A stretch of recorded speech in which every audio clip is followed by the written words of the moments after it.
Hello and welcome to another episode of 1000 Actually Fun Books, where we're looking to find the best of enjoyable escapist books. And this time we're reviewing the book The Prince. Not the Machiavellian Prince, not the famous one, but rather Francine Rivers' The Prince. This is the third book in a series that's called Sons of Encouragement, but all the books in the series are standalone, so it's not a serial where you should read them in order or anything. And I picked that one because I thought it sounded the most interesting out of the series. So this is a historical fiction, specifically biblical history. So, which leads me into what the plot is here. You have the story centers around Jonathan. In the Old Testament in the Bible, this is King David's best friend.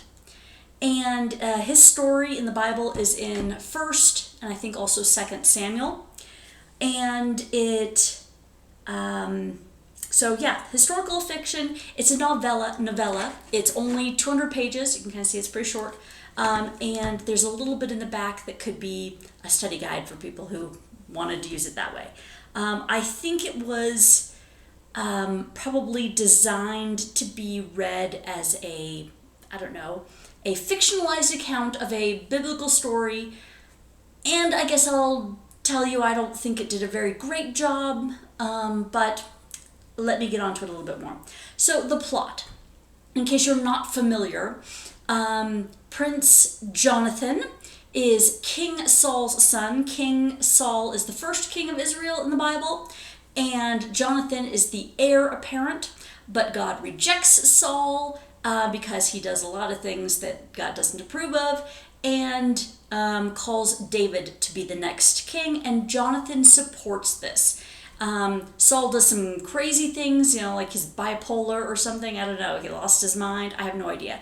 But Jonathan continuously supports David and seems like a decent guy. And so this is his story from basically the introduction of Saul in the Bible to their death. In only 200 pages, which, is obviously more pages than the Bible devotes to them. So there's a lot of elaboration and a lot of embellishment. So let's talk about what the book does well, things that I like. Okay, so Christian fiction is not my genre because there are a lot of pitfalls an author can fall into. And one of the things that an author can do, which is this author, Francine Rivers, does not do. So she does this well. One of the pitfalls is, being sacrilegious, blaspheming the scriptures, basically distorting what the Bible has to say. So Francine Rivers does a good job of keeping to what the Bible actually has to say and not completely distorting it, making fun of it, anything like that. So that can be, I would consider that a good thing. For whether somebody is familiar with the story or not, when it's appropriate, she quotes or probably more likely paraphrases what the Bible has to say. And so somebody who's not familiar with the story could probably get a good overview of a bunch of the Bible there, if they were interested. And not be too out of the historical account. That doesn't necessarily mean that I like it all, but she doesn't do a bad job of that. Somebody who's not familiar with the story would probably think this is an okay attempt at recreating the biblical account. However, I didn't really like it. And now, this may be a little bit more of a personal preference because I am familiar with what the Bible has to say. And so because of that, reading this, it's like a lot of people, you read a book and you love the story. You're like, this is fantastic. And somebody's like, they made a movie of that. And you watch the movie and you're like, oh, it wasn't anything like I pictured. The book was so much better. And that's kind of how this ended up being for me, because I'm familiar with the story. You read it in a different context, a slightly different slant, different things emphasized, different details than what you had pictured, and you just kind of go, I like the original better. And that was basically my opinion of that. And I'll read you some quotes, some examples of what I mean by that. And my first one is going to be... this is right at the beginning, basically the introduction of Saul. And so the biblical account is basically like a verse long.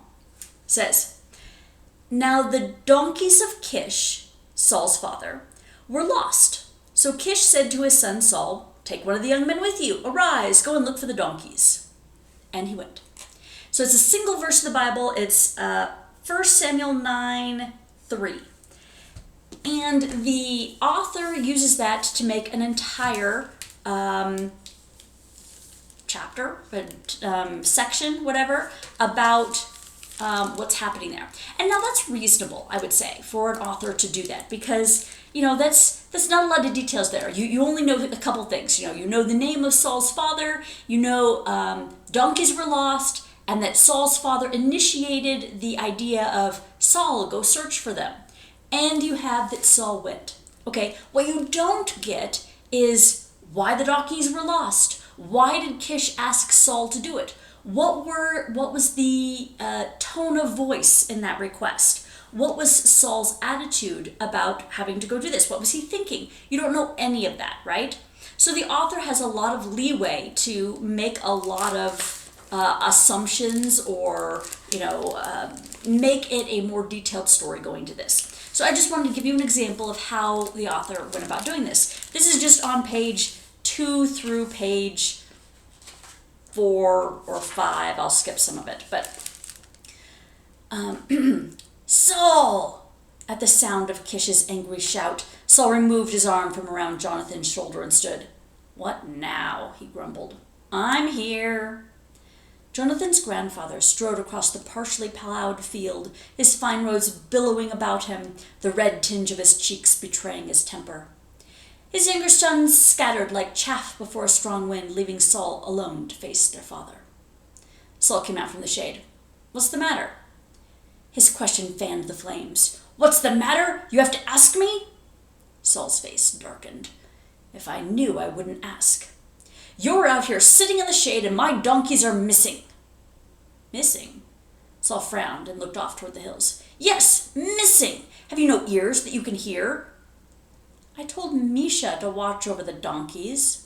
Jonathan gulped. Misha was an old man, easily distracted. No wonder the donkeys had gone missing. I'll skip a little bit. Kish said, "I put you in charge. I didn't want my servant watching over my donkeys. I wanted my son watching them." "You have more than one son." "You're the eldest," he cursed. "Misha is an old man and a hireling. What does it matter to him if my property is lost? You're the one to inherit. If you put someone over these animals, why didn't you send Jonathan? He would have kept a close watch over my property." Jonathan cringed. Why did his grandfather have to pitch him into the fray? His father's pride was easily pricked. Saul glared. "You always blame me when anything goes wrong." "Father, I'll go look." "No, you won't," both men shouted. "I'll send one of the servants." Saul turned as if to leave. Kish yelled, "No, you won't. You'll go yourself. And don't give me any excuses. You're not going to sit out here on your backside and wait for someone else to find what you allowed to wander off. Take a servant with you. Go look for the donkeys." Kish strode back towards Gibeah, still shouting. "And don't even think about riding a donkey. There's only one left, and that one stays here. You can search on foot, and take someone other than Misha with you." Saul kicked dust and muttered. Eyes blazing, he stormed across the field toward home. Okay, so that was about a page and a quarter of text, and that gives you an idea. So the author took one sentence in the Bible and expanded it to a whole section, giving you the emotions of people, giving you kind of what they might have said. In this case, she chose that everybody was mad and argued, and Saul is frustrated and stomping off to do what his father told him, even though, he doesn't really want to. Now, when I say I don't like it, the way the author picks things. So I don't know that I would have necessarily chosen to go this way. When I read it in the Bible, that wasn't really the attitude that came to mind.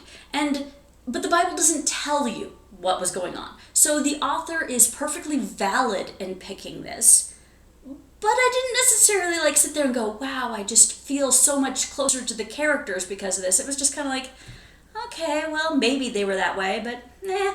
And that can be the trouble, of course, of historical fiction, especially something that you are, familiar with as far as an event goes. You picture it one way, and an author does it a different way, and you're like, that's not the way I pictured it. That's fine. It's just a preference. I just didn't really always care for it. It made me honestly feel a little frustrated reading through, kind of going, that's not how I pictured that, and that's not how I pictured that, and I'm pretty sure that's not the way that went. That kind of feeling constantly throughout the book. I will also say that the author made some choices that I strongly disagreed with as far as, how things went, the characterizing of people. So Saul in the Bible does some good things, does some bad things, and generally is considered a bad king, probably considered a bad man. And so the author takes that and runs with it. He is a bad man. But the author doesn't say much about Jonathan. You kind of get the impression that he's a good man. The most you know about him that is he has got a good close friendship with King David before David is king. But the way the author decided to depict this was that Saul always makes the wrong choice. Even on things that the Bible doesn't say he made a wrong choice on. And Jonathan is constantly making the right choice over and over again. So for example, Samuel would say to Saul, go and copy the Old Testament and carry it with you. Copy it in your own hand. And that's true. The Bible did say that Samuel told Saul to do this. And Saul it's never said in the Bible one way or the other whether he actually did it. But in this novelization, it says he didn't do it, and Jonathan did. So again, you kind of sit there and go, interesting choice. So Jonathan, the main character in this, basically comes away a perfect saint, always doing what is right in every situation, constantly telling his father, no, don't make that bad choice. This is the right choice. And it kind of came across as a little bit preachy in a way that I didn't actually like. I don't know whether the author is just trying to make Jonathan, shining, so squeaky clean that, the stars reflect off of his face or something, or whether it was a case of she wasn't trusting that the audience understood that what he was doing was wrong or how it was wrong, and so making Jonathan be the foil for what his father is doing so that it can be very clear on how he is doing something wrong. I'm not sure what she was thinking on that, but I didn't like it because it comes across very one-dimensional for both characters, both Saul and Jonathan, and it comes across as unrealistic. I mean, it felt flat. Another problem I had with this is what I would consider action scenes. So let's see, on page, so right at chapter 3, which is on page 77 in this book. Okay, I'm going to read you about that much. Samuel came to the king with a commandment from the Lord. Go out and destroy the Amalekites who had waylaid and murdered the defenseless Israeli stragglers who had come out of Egypt. Here is a chance for glory! Saul slapped Jonathan on the back. God will surely bless us. And they did have victory, but Jonathan worried. Okay, so what you have here is something out of the Bible. Obviously there was a victory of some variety. But the author avoids, as much as she absolutely can, any kind of action. So you had a whole battle here, and there was no details, absolutely nothing. You had Samuel commanded it, they had victory. That's all you hear about this. And this is a problem throughout the entire book. The author loves her dialogue. It's basically a book of dialogue with So it's dialogue, inner monologue, with tiny amounts of other things just to get the dialogue going. Here's the introduction to the dialogue, and here's the dialogue, a little bit of people's expressions, and then monologue after it, inner monologue quietly as Jonathan does whatever, thinking about it. And then next scene, a tiny bit of setting, setup, huge amounts of dialogue. And I didn't like it because that is not a good way to, again, immerse yourself in the story, in the scene, anything like that. It's just constantly everybody's talking at each other. And I didn't like that. I'm like, I wanted some action happening that you could really get a handle on what the people are doing, where they're at. There's very little description of the setting, and the timeline was really hard to follow. Like, did this happen the next day? Was it several months? Was it several years? She really did not do a good job of keeping you following how long it is between scenes. I didn't like that.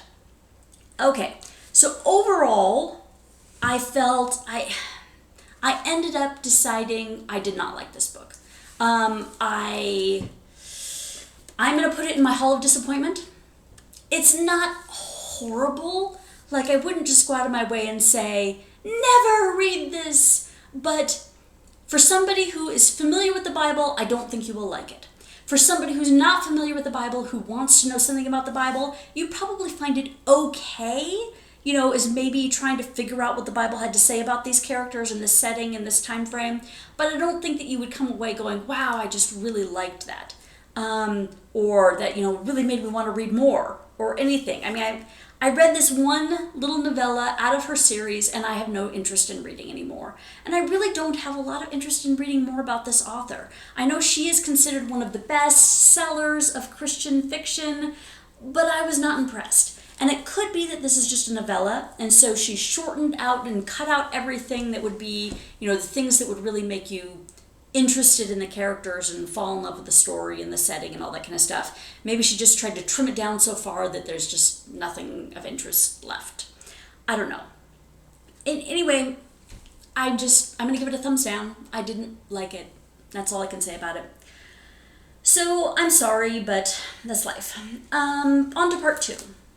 So I decided I'm going to try the book Circe by Madeline Miller. And so this is a mythology book. Circe is one of the Greek deities, I believe, or demigods or something related, maybe like Hercules, where she's not really, I don't know, since I haven't read it yet. I will say, though, I keep wanting to pronounce this like cirque, like circle or circus, but no, I have been reliably informed that this is Circe. That's how you pronounce that. Anyway, so I'll try that next time and see. I'll let you know if it's any good. And please join me. Thank you for watching.